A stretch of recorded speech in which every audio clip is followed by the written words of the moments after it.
The end of August this year marks the end of yet another GMTK Game Jam, which is great, but this year it was a bit more hectic than usual because the Game Jam happened right when I was in the middle of a road trip. So, without further ado, this is the story of how I did the GMTK Game Jam while on a road trip. This year, the Game Jam was scheduled to start on August 16th, right at the tail end of my stay with some family.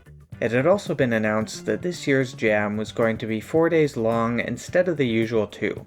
That meant that I'd have 2 days to get started on the game before we left, 1 day in the car, and one final day at my next destination to add the finishing touches. The car day was the day I was most concerned about because I tend to get carsick, meaning I might not be able to get any work done during that day. Knowing this, I got to bed early the night before the jam in preparation for a productive next 2 days.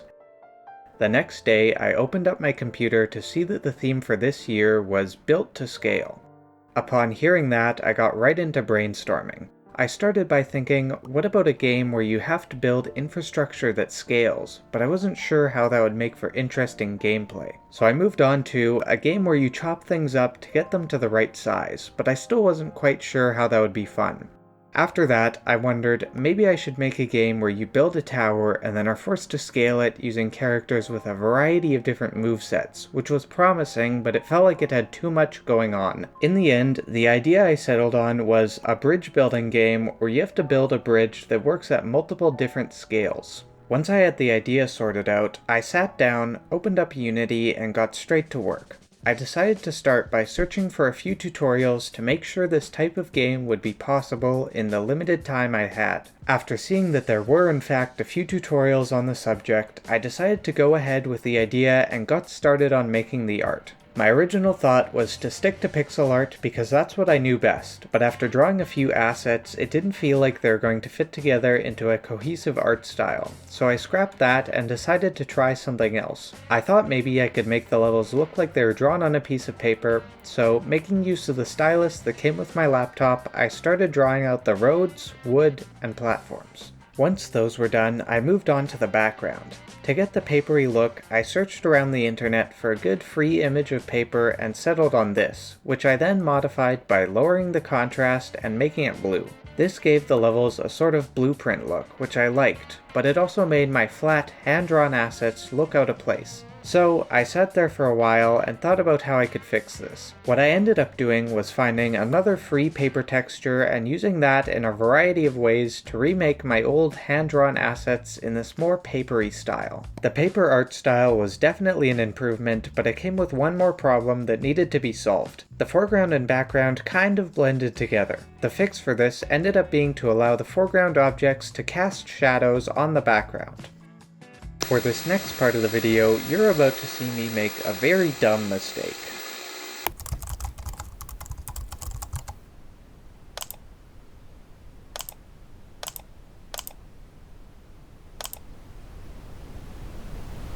Anyways, I started by creating the joints along with a system to automatically connect them together using hinge joints as you build. Everything was working great this way until I wanted to have the car start driving across the bridge. It was then immediately clear that I'd forgotten to give the roads collision, which was a big problem because the roads were not actually real physics objects and would have buggy behavior if they had colliders applied to them. In the end, I decided to just bite the bullet and create a bunch of edge colliders that would update their positions every frame to match the roads. From there, it seemed like it would be smooth sailing, but then another problem arose. The main challenge of these types of games is to build a bridge that can hold the weight of the car as it drives across. This means that as the car goes across the bridge, it needs to apply a downwards force to the roads,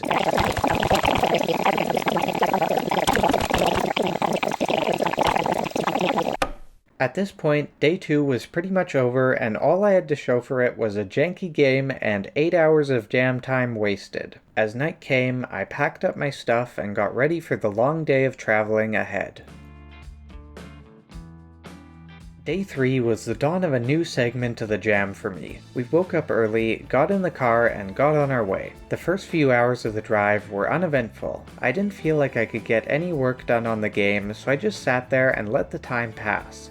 At this point, I still had to make almost all of the levels and the main menu, not to mention the practically infinite list of small tweaks that needed to be done. Feeling the pressure, I decided to try and work on the game a little. Worst case, if I felt sick, I could just put it away. I started by making the main menu for the game, and then the second level, and then the third, and before I knew it, all 5 levels were made. Things weren't too bad after all. I put away the computer for a bit while we got lunch and refilled the car, and then, in a much better mood than last night, got to work on polishing up the game. At this point, all of the stuff that was necessary for me to submit the game was done, but that didn't stop me from continuing on. I added the sound effects, music, particles, title cards, and tutorial text. At one point, I even experimented with giving the car's movement a stop-motion animation look, but decided against it because I figured people would just think the game was lagging. At this point, we'd arrived at the next destination, so I put away the computer for the day, making sure to set my alarm early to give myself a bit more time to work on the game before the 10 AM submission deadline the next day. The final day of the jam was pretty uneventful. I fixed a few bugs, polished the game a little, and then that was it. My game was submitted and the jam was over. Over the next few days, I rated a few games, collected a few ratings, and just waited for the results to be posted. My game ranked 1,527th, placing me just a few spots outside the top 20%. At the end of every game jam, I like to rank the game I made on a tier list against all of my other jam games. For this game, I'm glad I tried something different, both with the art style and gameplay, but I don't think the game fully explores as many twists on the gameplay as I would have liked. Some of the twists I would have liked to add were scaling cars and scaling road segments, but I just didn't have time. With that said, I'm gonna put this game in the A rank, right between Remnants and Sliced and Diced. Anyways, that's it for the video. Have a good day.